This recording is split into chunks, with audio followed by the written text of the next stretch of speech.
What's going on, everybody? Gareth here with FCP Euro. Welcome back to another engine diag video. Today, we're going to be talking about the S55 engine that's used in the F80 M3s, F82, F83 M4s, and the F87 M2s.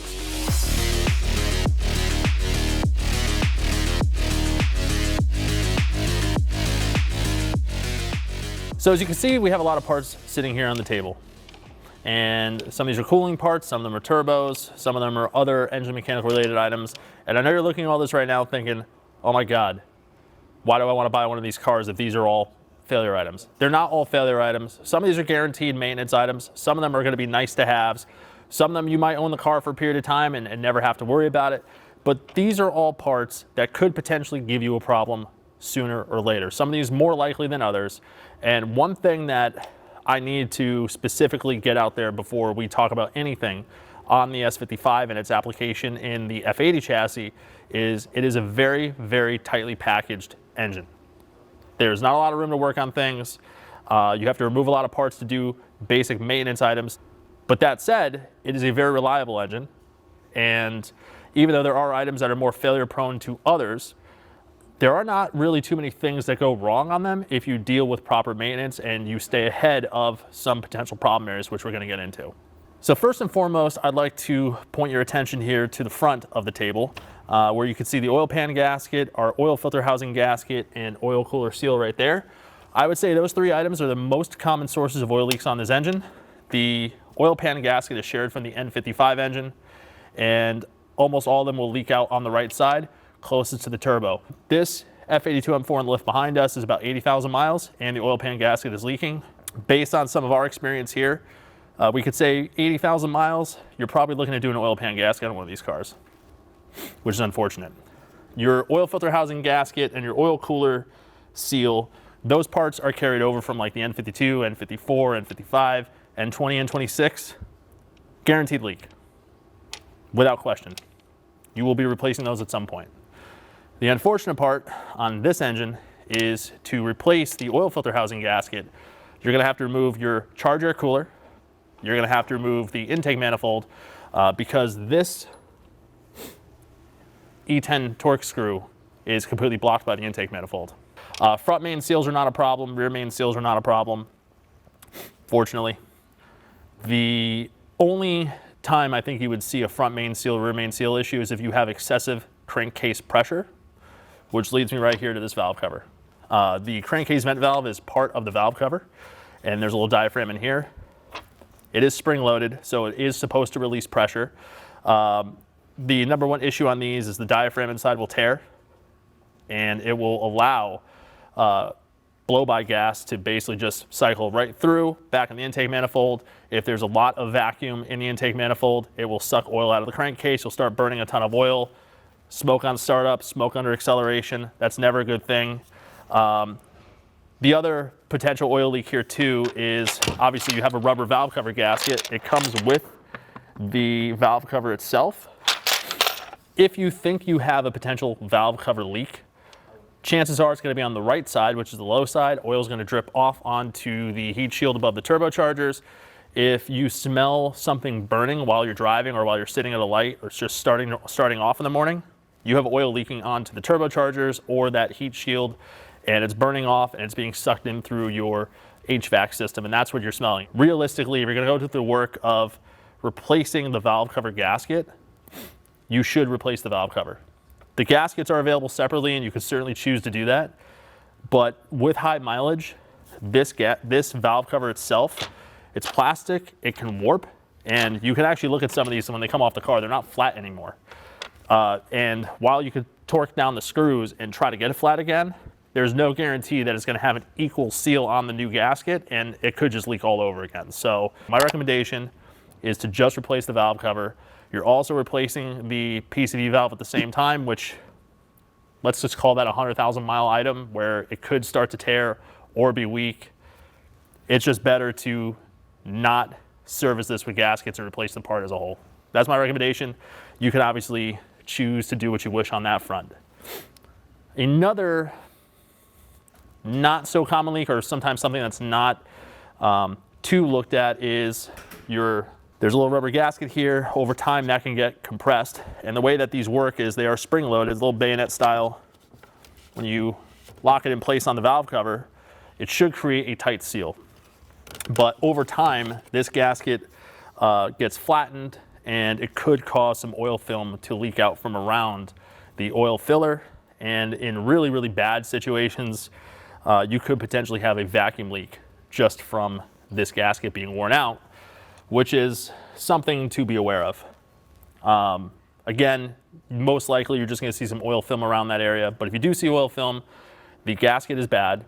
And recently, our friends at NRW Design have created a new seal that you can put in the existing cap. It's a little bit thicker and it's made of Viton, so it should hold up a little bit longer. So if you don't want to spend new money on a cap, you can just replace the seal, and that should produce a much tighter seal and prevent that oil film from coming out around the filler.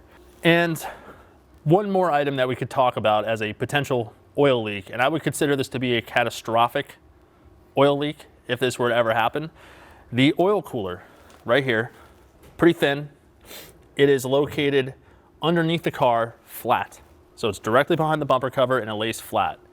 And it has air that comes in and comes down and out. Right there you can see the Fall Line Motorsports oil cooler guard, which is made out of aluminum, which replaces the factory plastic piece, because the factory plastic piece provides no protection at all. Oil coolers on these cars are very susceptible to damage, either from road debris or somebody who's not paying attention, maybe hits a curb, maybe drives over something in the road. If the oil cooler is damaged or gets hit with debris or takes a direct hit, it could start leaking oil. There's a lot of oil that goes to that cooler, and if you are losing oil because of damage, you could starve the engine of oil and cause catastrophic engine failure. The proper fix to it is to replace it with an aluminum guard that could take a hit from foreign debris and also protect the oil cooler from ever being damaged. To me, that's one of the worst design elements about this car, is there isn't a lot of room, so the oil cooler is put in a place where it's most susceptible to damage. I don't know any other way to put that. It's horrible, it's a bad situation, but there are solutions on the market to take care of that if it were to ever happen. So that pretty much covers all the potential, common oil leaks that you'll see on one of these cars with age or potential damage. We're going to move into some of the other categories of ownership of this car, from basic maintenance to items that you should just be aware of through the ownership and lifespan of the vehicle. So first and foremost, your serpentine belts. Some of these parts, if you've owned an N52, N54, N55, the main serpentine belt drive setup will look very similar.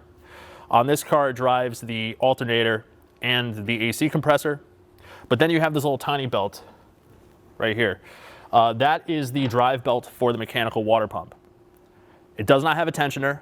It's basically pre-tensioned by the pulley on the water pump itself. It is a very interesting design, but part of that comes from the fact that the S55 engine utilizes a lot of the same architecture on the N52, N54, N55. So going to a mechanical water pump from electric water pumps, they had to figure out a way to drive that mechanically, and that's how BMW chose to do it. Right here is our Valvetronic eccentric shaft, and this is what controls the variable valve lift. So there are rocker arms underneath that change their lift ratio, which basically changes the amount that the intake valves will lift. Why does this exist? Well, simply put, it reduces pumping losses for the engine. The valve lift is what actually controls the amount of intake air entering the engine. So Valvetronic, when it's working, and I'll get to that in a moment, controls everything from idle to full RPM and everywhere in between. It's not the throttle body and intake manifold. The throttle body on the intake manifold is just there as a backup in case this system were to fail. Here is the Valvetronic actuator. This is carried over from the N55. This is a Generation 3 system. This sits down inside the cylinder head, and then you have this little worm drive gear right here. This moves this eccentric shaft. It happens very quickly, very rapid movement. This is a pretty high power consumer, can use up to 60 amps of power. So that's why a lot of modern cars have really high output alternators, because you have certain consumers like this that use a lot of power. Past that, the eccentric shaft sits in the cylinder head on the intake side, and it sits or rolls on these little needle bearings right here. The reason I'm talking about these parts right here is this eccentric shaft is a potential wear item. There's a little oil squirter that sits in the cylinder head, and it'll be located something like that, and it's supposed to lubricate this drive gear right here and also lubricate this drive gear here. On cars that don't get proper oil change services, there's a little tiny hole that oil sprays out of here. If this is clogged up and this is no longer lubricated, this material here is much harder than this. So this is by design the wear item. If the adjustment range or adjustment time is too slow, you're going to get a whole bunch of fault codes. The system will stop running, and then you're going to be running off the throttle body. But the problem is when this system stops functioning or goes into a fail-safe mode, the valves will usually be stuck at the minimum lift, which is basically idle speed. So it doesn't matter how much the throttle body is moving. It can't really, you're going to be down on power running in limp mode. And the only way to fix this problem is you're replacing the actuator, you're replacing the eccentric shaft. A lot of the cylinder head has to come apart. The injector wells, the injectors have to come out. It's a process to get this out, and there is some special tooling for the springs that hold everything together. So it is an involved job. The best way to prevent this from ever being a problem is to change your oil regularly. So now we're going to talk about two really common sensors. Every car is going to have them. You have your cam sensor and you have your crank sensor. There's one crank sensor. It's measuring a reluctor ring on the back of the crankshaft that's separate, it just kind of slips on there. And then you have your cam sensor. There's two of these, one for each camshaft. And these are right here on the front of the cylinder head, super easy to access. So not really a big deal to replace these if they were to go bad. The crank sensor, on the other hand, is buried. It's super difficult to get to. You're probably going to have to take the intake manifold off unless you have some crazy abilities to get up in there. And there's also a little rubber seal that seals this whole section off in the bell housing area of the engine. But this is in there. The most common problem you're going to see with these are both 3-wire sensors, so you have signal, power, ground. Mostly you're going to see issues with like short to power or short to ground. Aside from testing your wiring integrity, making sure you don't have any damaged wires or terminals inside the connectors, chances are if you have a missing cam signal, missing crank signal, it's going to be the sensor. Moving along here, we have our high pressure fuel pump and our direct injector, along with our high pressure fuel sensor. This is located on the fuel rail.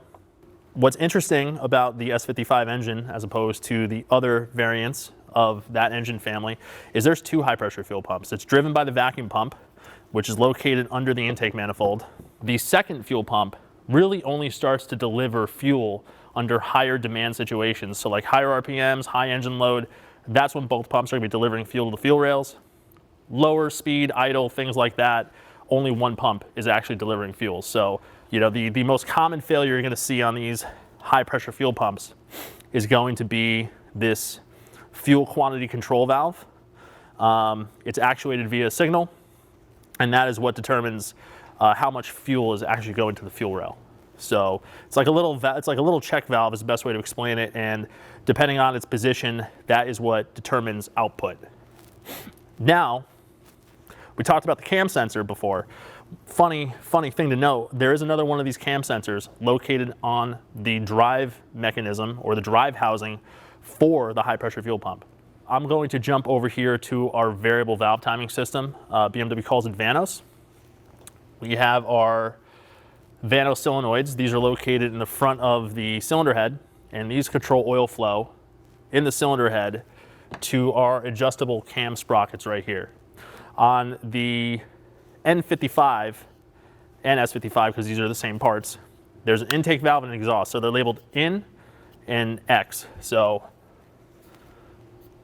intake, exhaust. When it comes to the Vanos system, it is very reliable on these cars. These Vanos solenoids also come over from the N55 engine, and you have this really fine screen around the outside. One thing I can tell you is if you were to have an issue with the engine internally, like let's say it was eating bearings, all that material is going to get caught right here. This is like the dead way to tell that you have a healthy or a bad engine, is you should not see anything on this mesh screen. If you see any debris on there, or heavy buildup of debris, you have a serious problem. So that's there to prevent stuff from moving up into these sprockets right here. And again, the way that these sprockets work is by oil flowing into them. So you have these intake ports and then exhaust ports on them. So oil flows in and it'll advance the sprocket, oil flows out, it retards the sprocket. It's a pretty simple mechanical device. So these are spring loaded, which is what this plastic cover is for, is to retain the spring. But the oil pressure going into it is actually enough to overcome that spring. And then that spring is in there to put it back into its original position. So while this sprocket on the backside is pretty much set to the position of the cam, the center portion can rotate, and that's what adjusts the cam both on the intake and the exhaust side. I did mention sometimes these are replaced incorrectly. If you have a cam crank correlation fault code or a camshaft fault where it says, you know, cam A stuck in position, a lot of people are really quick to throw a cam position sensor at it thinking that's the problem. It's not necessarily the problem. On these camshaft adjusters, fortunately these are not as much of an issue as some of the earlier cam adjusters were, but there's two things that can happen. These screws could become loose. If any of these screws come loose, oil is going to flow out. This will never adjust to where it needs to be. So the cam position sensor is always measuring the position of the camshaft and where it needs to be. If the cam can't reach that position, you're going to get a fault code. And that is not a fault of the cam sensor. That is telling you that there is a problem with the variable cam timing system. The other potential issue are these cam seals right here. Again, not so much of a problem on the S55 engine, but earlier designs used a sort of metal seal that you can open up. These are Teflon, so they're less likely to eat into the cam tray. On the exhaust side, the camshaft has its own cam tray. On the intake side, it's part of the actual cylinder head. And the problem with poor oil service is it is possible for even the Teflon seal to start eating into that aluminum. If this seal starts cutting into the cylinder head, the oil that is supposed to be flowing to these cam sprockets is going to be bypassing into the cylinder head. So if there's not enough oil flow or enough volume going in, these cam adjusters won't work.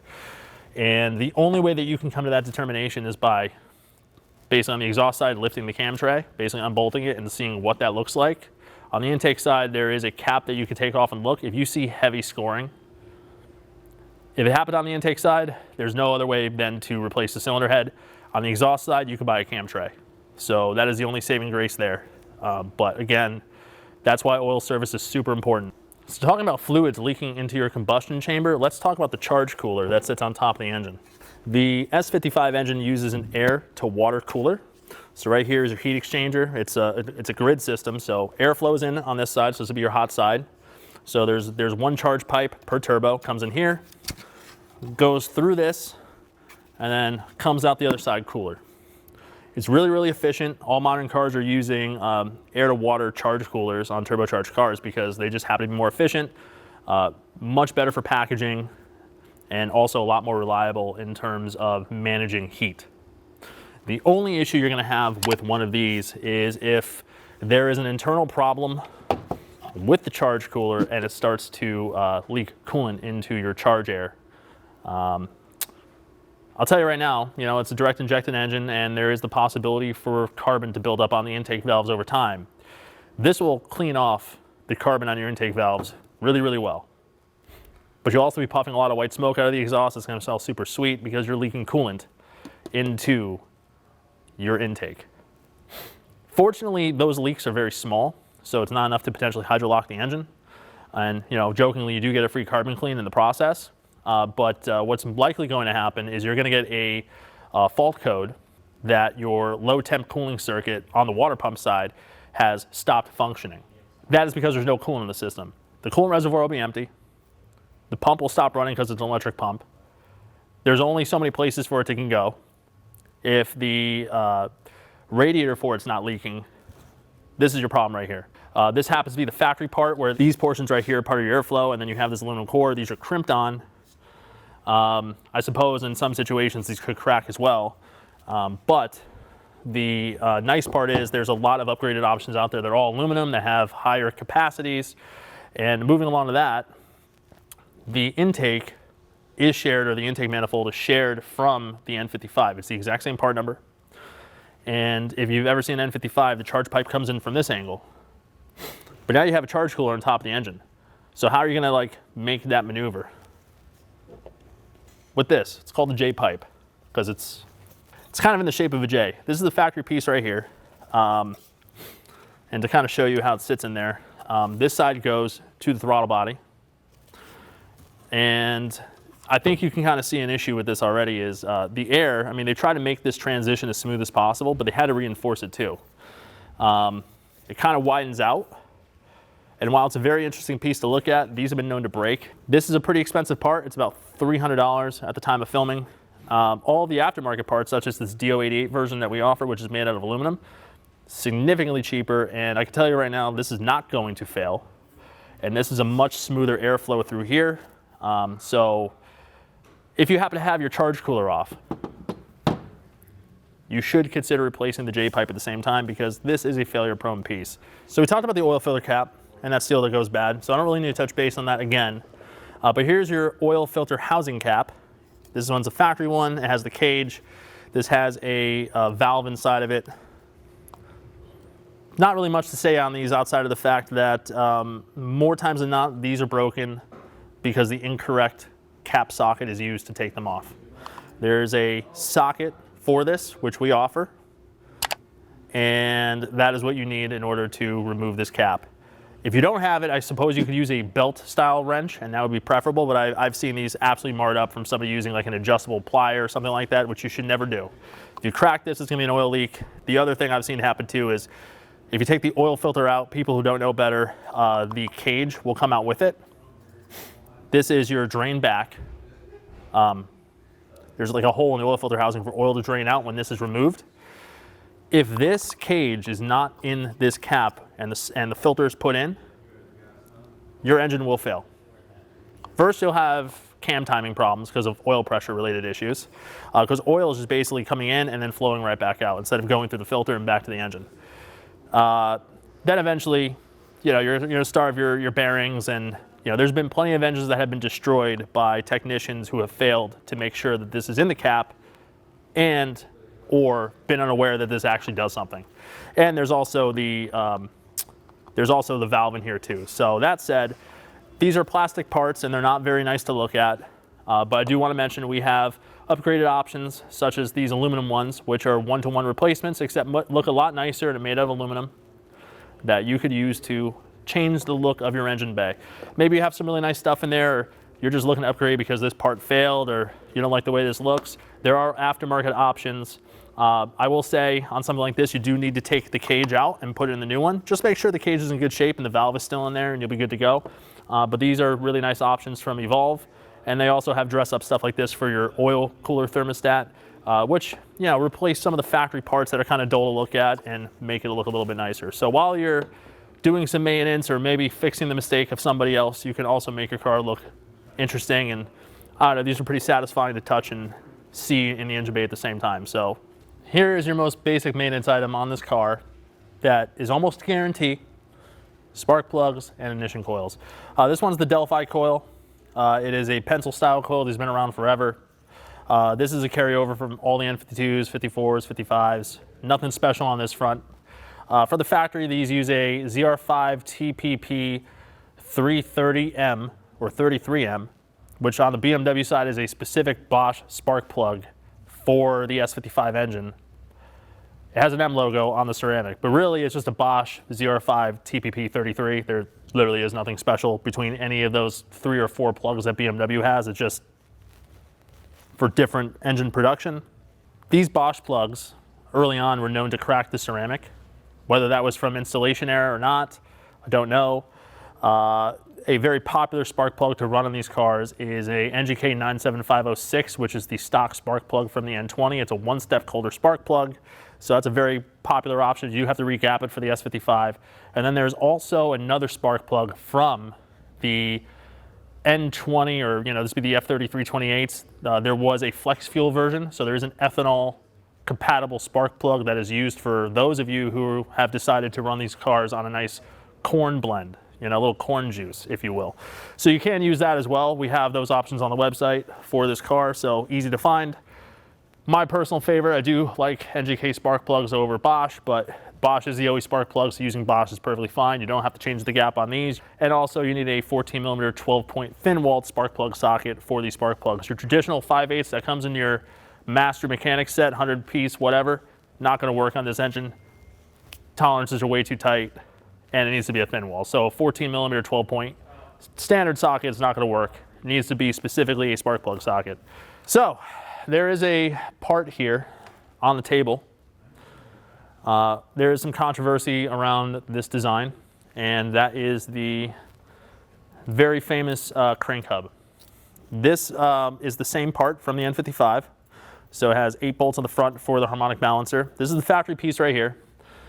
And the best way to explain this for those of you who are not current on the BMW side of things or have never seen this design before, there is no keyway or nub or stub on the end of the crankshaft for the timing sprockets.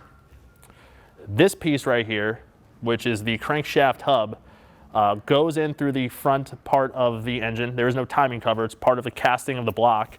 But this goes in. The timing sprocket sits here. The oil sprocket sits here closest to the crank. You have a big bolt that comes in through the front. The thing is torqued down. 100 newton meters setting torque, and then 270 degrees of rotation, something like 500 newton meters when it's all said and done, a huge amount of preload. And that is what locks timing. It's basically a friction fit. These cars, particularly it seems to be the DCT equipped S55 cars, some of them have been known to have that bolt potentially loosen, or that preload wasn't correct, or whatever the situation was, and it caused the timing to slip a little bit. And that's never a good thing. Never, never, never. In the best case scenario, the timing slips a little bit and you have cam-crank correlation faults, but there is no piston to valve contact. So as long as those two things stay divorced, you can retime the engine, put a new bolt in, torque it back down, and then hopefully never have the problem again. They do have these like friction rings that sit in here, so this is like a separate part. These little pieces are supposed to like clamp down and prevent anything from being able to rotate independently, but this particular design was not really a problem until the S55, which is the highest output version of this family of engines. So it makes sense, the highest output version, the most amount of horsepower, plus a DCT transmission which shifts easily, very quickly, very fast. You know, there could be some things that are happening there that are causing that bolt to lose its preload. So, what are your options? The most permanent fix, there's certain aftermarket crank hubs that are available there. There's some one-piece versions, and then there's this two-piece version from Evolve. This is one that we sell. You can see that we have this two separate pieces. So you have your crankshaft hub right here, and the main timing chain sprocket is physically machined. It's part of this. There's a lot of machining work that went into this. This is hardened. It's made out of the same material, so it's a one-to-one replacement part. You never have to worry about this wearing out. Because this is part of the hub, this is never gonna skip timing or slip timing. The way that all this works is, you have these pins for your oil pump sprocket. You have to drill holes into the crankshaft. They give you a drill jig and the drill bit for it. That goes on to the crankshaft inside. Your oil pump or your oil sprocket goes on that. And then you have this keyway here. This goes in, captures the timing chain. That's all locked together, bolt goes in. This is all one solid piece. And the thing with this design is, even if the bolt were to lose some of that preload on the threads, this can't really just come loose. It's keyed to the crank, or this is pinned to the crank, which is keyed to the hub. Everything stays in time. So the engine can never skip timing because of this. This is the fix. It's a very involved job. This makes sure that it can never happen. And then of course, if you're somebody who has the car for a couple of years, has this done, you go to sell the car, this is a selling point. If you could say your car is pinned and it has the crank hub solution, that is more valuable to somebody who's looking to buy the car from you because they know they don't have to do it. So moving on to the side of cooling, the S55 has, let me count on my head. We have our air to water charge cooler, We have the low temp circuit radiator, which we have here. It's all the way up front. We have the primary radiator. We have our oil cooler, trans cooler, and then 2 auxiliary coolers in the wheel wells. So there's 7 air to water or air to air coolers on this, or oil to air.